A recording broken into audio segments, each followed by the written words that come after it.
الحمد لله رب العالمين والعاقبة للمتقين والصلاة والسلام على سيد الأنبياء والمرسلين أما بعد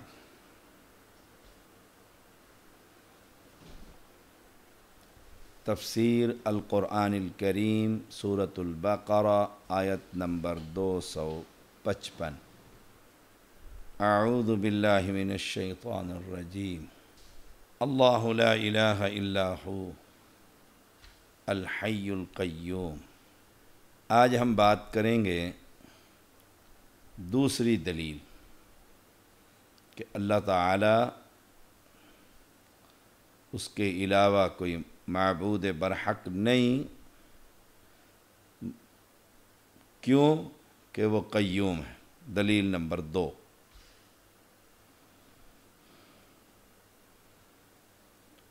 قیوم معنی وہ کسی سہارے کے بغیر خود قائم ہے اور دوسروں کو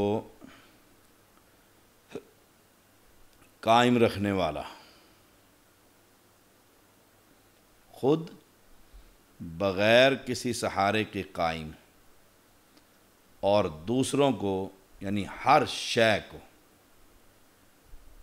قائم رکھنے والا۔ انسان اگر اس کو قائم نہ رکھے تو یہ زمین پر گر جائے گا۔ اس کو اللہ تعالی نے قائم رکھا ہوا ہے، اگر وہ چھوڑ دے تو یہ زندہ نہیں رہ سکتا۔ مثلا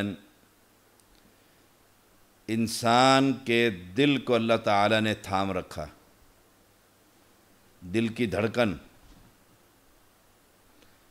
اگر اس دل کی دھڑکن کو بند کر دے، نہ تھامے، تو انسان فوت ہو جاتا ہے۔ دل پمپ کر رہا ہے، خون بھیج رہا ہے پورے جسم کو، وہ پمپنگ ہی اللہ تعالی اس کو چھوڑ دے تو انسان قائم نہیں رہ سکتا۔ لیکن اللہ کو کسی سہارے کی ضرورت نہیں، قائم رہنے کے لیے وہ خود قائم ہے بغیر سہارے کے، باقی ہر شے کو اس نے قائم رکھا ہوا ہے۔ دل کی کیفیت ہی دیکھ لو، تھوڑا سا اس کی رگوں کو، ورید جسے کہتے ہیں، نس، ان کو سکیڑ دے، چھوٹا کر دے تو دل کے اندر سے نکلنے والا خون وہ وہاں سے گزرتے ہوئے تکلیف محسوس کرتا ہے، تو انسان درد محسوس کرتا ہے دل کے اندر۔ اس کو کس نے تھاما ہوا ہے؟ یہ سانس اندر جا رہا ہے، اندر سے باہر آ رہا ہے، ہم نہ لے جانے پر قادر ہیں نہ باہر لانے پر قادر ہیں۔ یہ اللہ تعالی ہی ہے جس نے اس سانس کو ہمارے اندر چلا رکھا ہے۔ اگر وہ اس کو چھوڑ دے، ہم میں تو اتنی قوت نہیں کہ ہم سانس کو بحال کر سکیں۔ آدمی کے اس سانس کو جب رک جاتا ہے بحال کرنے کے لیے، ڈاکٹر مریض کے منہ کے اندر، منہ کے اوپر اپنا منہ رکھ کے زور سے سانس کو پمپ کرتا ہے کہ دل چل جائے، لیکن جب اللہ نے ہی چھوڑ دیا ہے، اس کا سہارا ہی ختم ہو گیا ہے۔ بجلی کی شاک یہاں لگاتے ہیں بڑے زور سے تاکہ دل کام کرنا شروع کر دیں۔ یہ سانسوں کا کنٹرول اللہ کے سہارے کے ساتھ۔ یہ پورے جسم میں خون کی گردش ہے،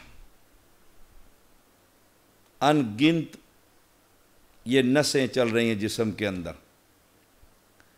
اس خون کی گردش کو تھامنے والا، چلانے والا کون ہے؟ القیوم، اس لیے کہ وہ معبود برحق،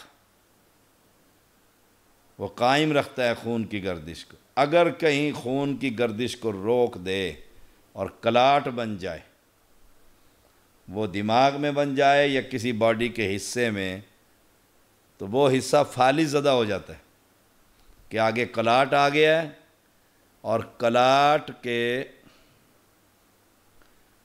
آنے سے خون آگے نہیں جا رہا تو وہ بیکار ہو جاتا ہے جسم۔ خون کی گردش کو تھامنے والا کون ہے؟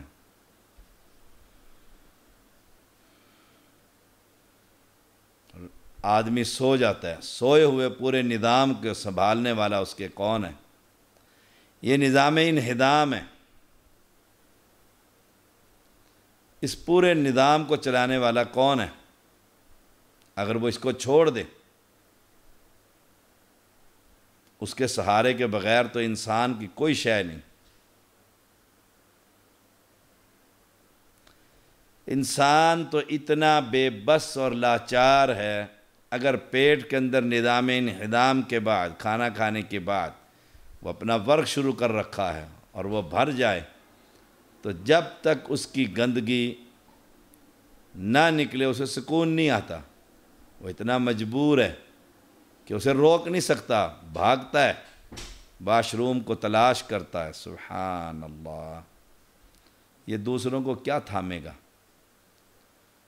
جن کو تم معبود بنا رکھا ہے تم نے، کیا تھامے گا وہ شخص جو خود مجبور ہے بیچارہ، جس کے دل، گردے، اعضائے رئیسہ جسے کہا جاتا ہے، دماغ، دل، جگر، گردے، یہ کچھ بھی اللہ خراب کر دے، اسے چھوڑ دے، اس کا سہارا ختم ہو جائے، تو یہ چیزیں دنیا میں تو میسر نہیں،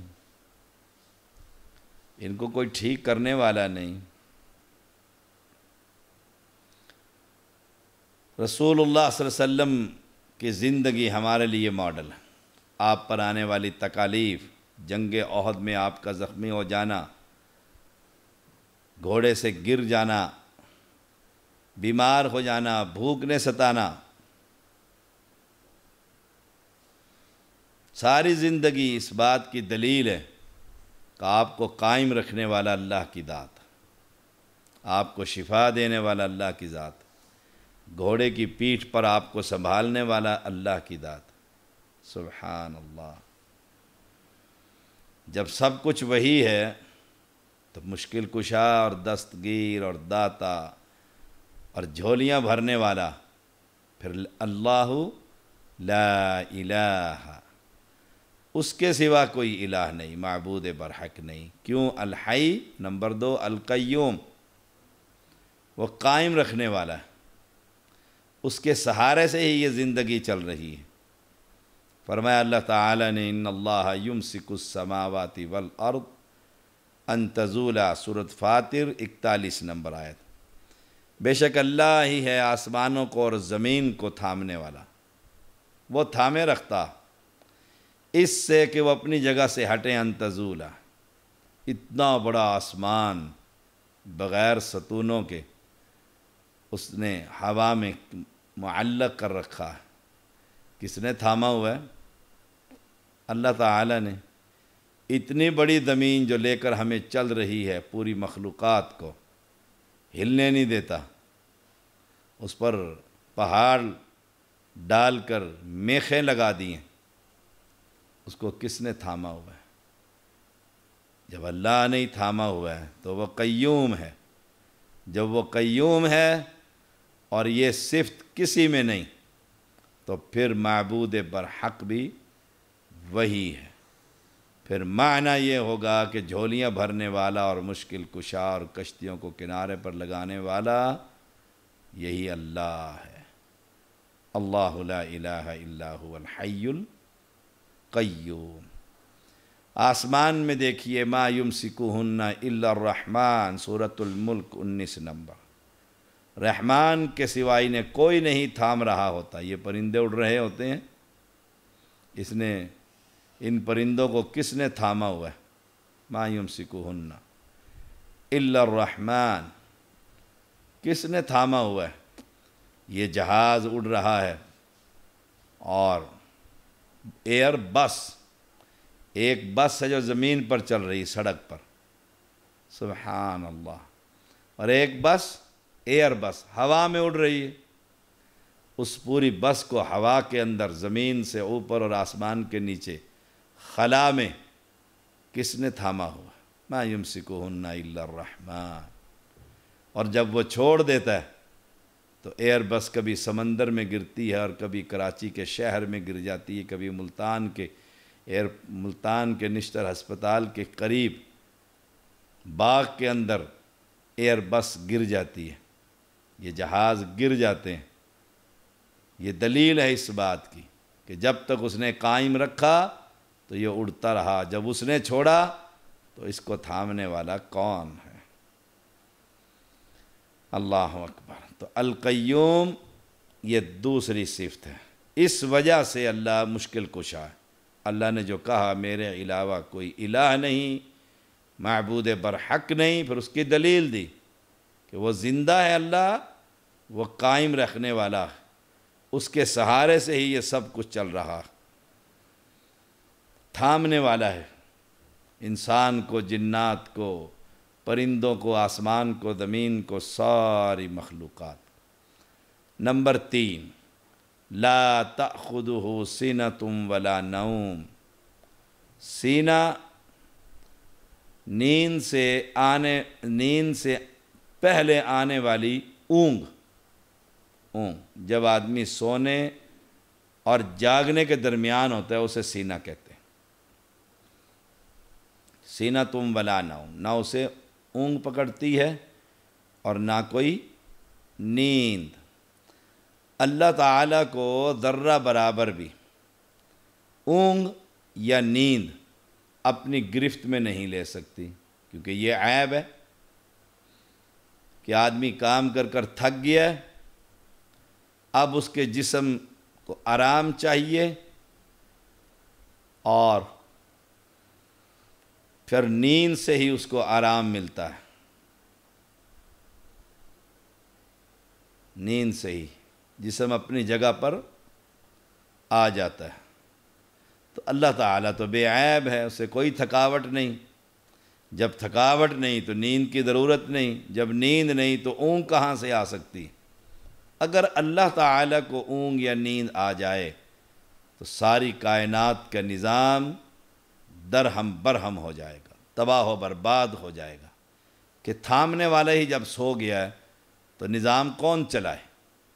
اب آئیے، کہا جاتا ہے نیند موت کی، پھانسی کی گھاٹ پر بھی آ جاتی۔ آپ دیکھتے نہیں موٹر وے پر ایکسیڈنٹ، ٹرک الٹا پڑا ہے، کچھ نہیں، نہ آگے سے پیچھے سے لگا، کہ ڈرائیور کو نیند نے پکڑ لیا۔ یہ نیند ایسی چیز ہے جب یہ آ جائے تو انسان کو بے بس کر دیتی ہے، پھر وہ نیند کی وادی میں چلا جاتا ہے، گاڑیاں الٹ جاتی ہیں، آدمی مر جاتے ہیں کہ اسے ہوش نہیں رہا میں گاڑی چلا رہا ہوں، نیند اس پر غالب ہو گئی ہے، نیند کا غلبہ۔ اب یہ عیب ہے اور اللہ اس عیب سے پاک ہے۔ اب آئیے کائنات کے اندر یہ جو معبودان باطل ہیں یہ سوتے ہیں، انہیں اونگ آتی ہے، یہ شاہ صاحب آرام کر رہے ہیں، سید بادشاہ آرام فرما رہے ہیں، ادھر مخلوق کو تو مریدوں کو مصیبت پڑی ہوئی ہے، پریشانی آئی ہوئی ہے، اور صاحب آرام کر رہے ہیں، اور مخلوق مشکل کشا جب یہ معبودان باطل آرام کر رہے ہیں تو آرام کرنے والا معبود نہیں ہو سکتا۔ جو خود بے بس ہو جائے نیند کے آگے، وہ دوسروں کی بے بسی کیسے دور کر سکتا ہے؟ اور یہ سب جھوٹ اور فراڈ ہے۔ جو کہا جاتا ہے یہ بلاوڑا جو ایک دربار ہے وہاں پر، اور اس کا جو گدی نشین ہے حق خطیب، اور وہ 18 سال سے نہیں سویا، اپنے انٹرویو میں کہتا ہے میں 18 سال سے نہیں سویا، ڈرتا ہوں اللہ تعالیٰ سے کہ کہیں اس کی مخلوق میرے در پر آئے اور میں سویا پڑا ہوں۔ یہ ناممکنات میں شامل ہے، جھوٹ ہے یہ اس شخص کا۔ کوئی دنیا میں ایسا شخص نہیں جو نیند سے بے پرواہ ہو جائے، کوئی ذات ایسی نہیں ہے۔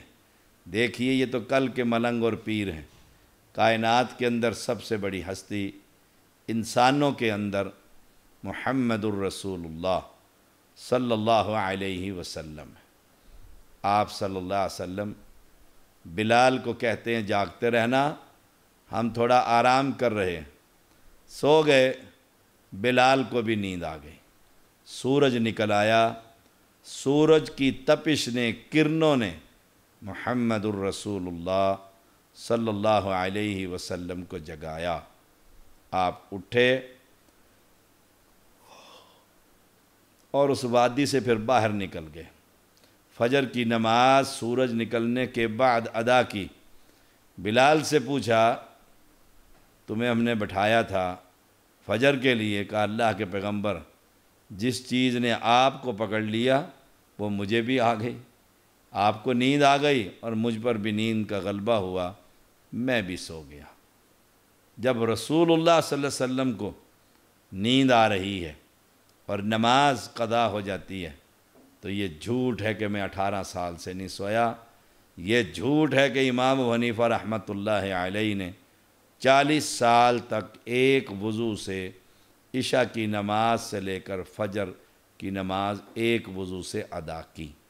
یہ جھوٹ ہے، گویا 40 سال تک وہ قضائے حاجت کے لیے نہیں گئے، 40 سال تک وہ اپنی بیوی کے پاس حقوق زوجیت ادا کرنے نہیں گئے۔ یہ سب جھوٹ ہے، یہ کوئی کرامت نہیں۔ اللہ تعالیٰ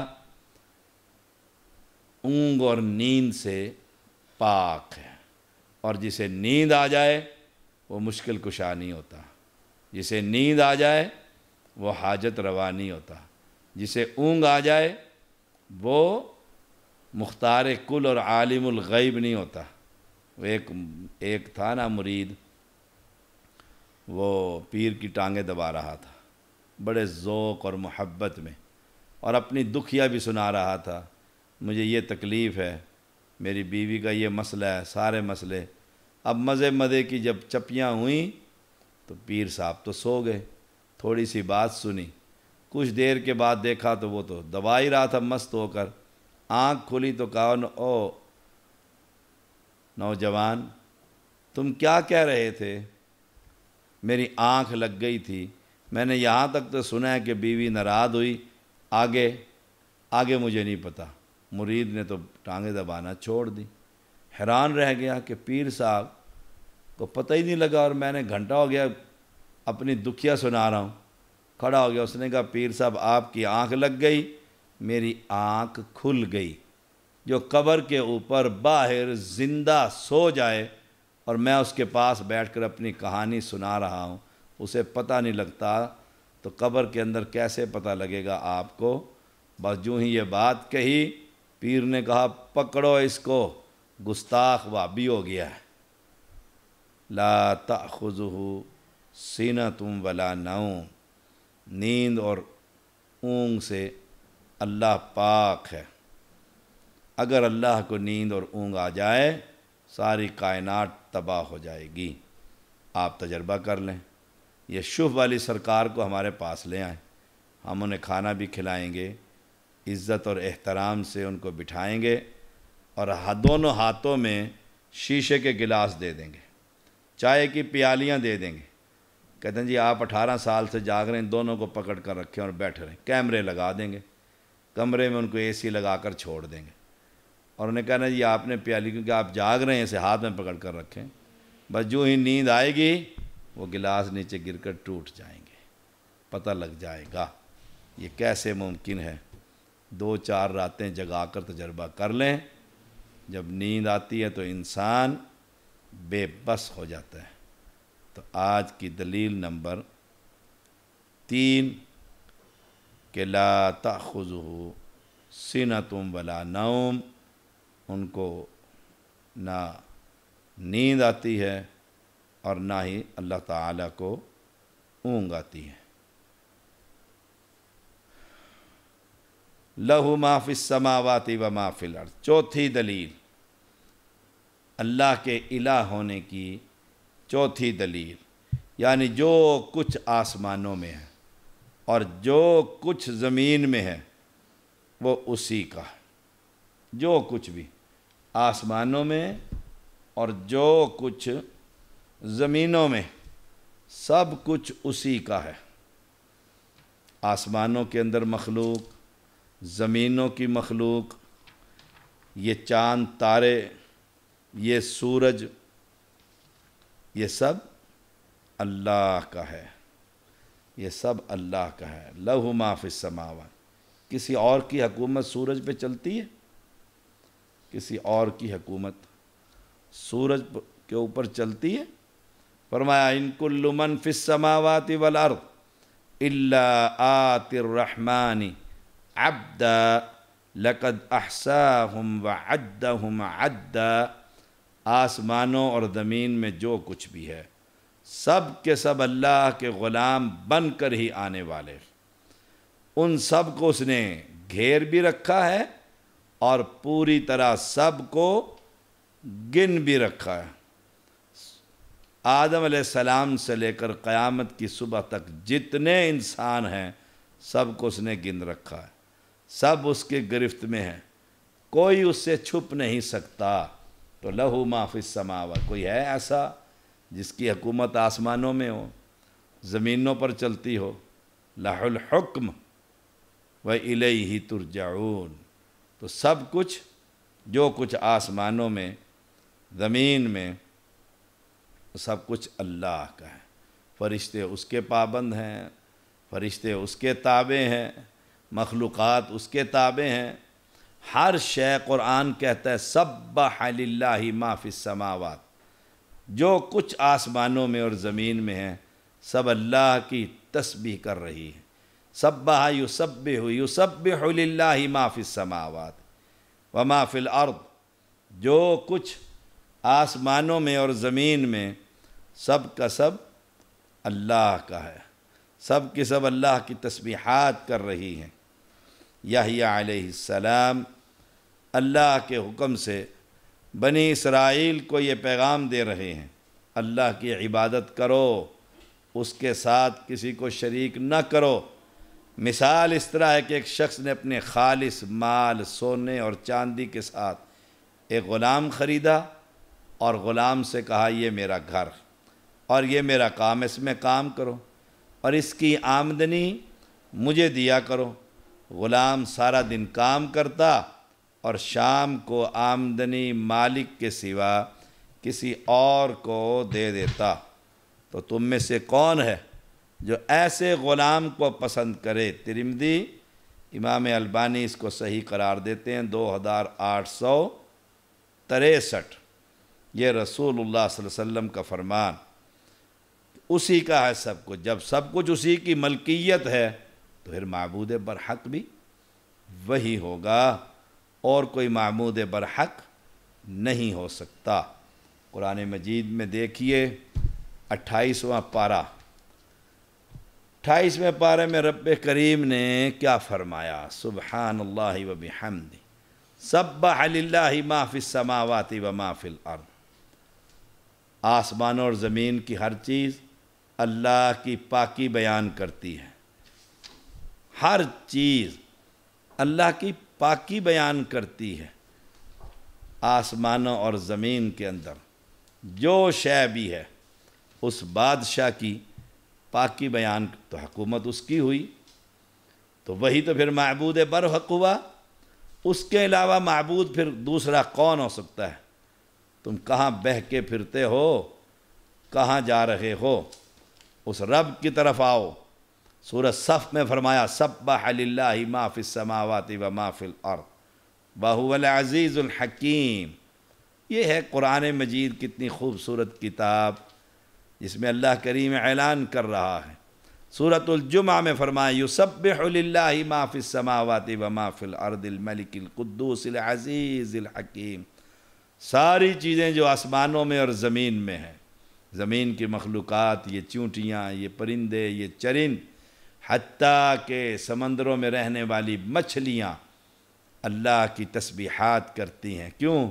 اسی کی جو ہی ملکیت اسی کی ہے، جو وہ اتنا بڑا بادشاہ ہے کہ صحراؤں میں، دریاؤں میں، سمندروں میں، جنگلوں میں، آبادیوں میں، ہر جگہ ہر شے اسی کی ملکیت ہے، تو معبود برحق تو پھر وہی ہوا کرتا ہے۔ اس لیے رب کریم نے چوتھی دلیل یہ فرمائی، جو کچھ آسمانوں میں ہے اور جو کچھ زمین میں ہے اسی کا ہے۔ جب مالک وہ ہے تو معبود برحق بھی وہی ہے۔ وآخر دعوانا ان الحمد للہ رب العالمین۔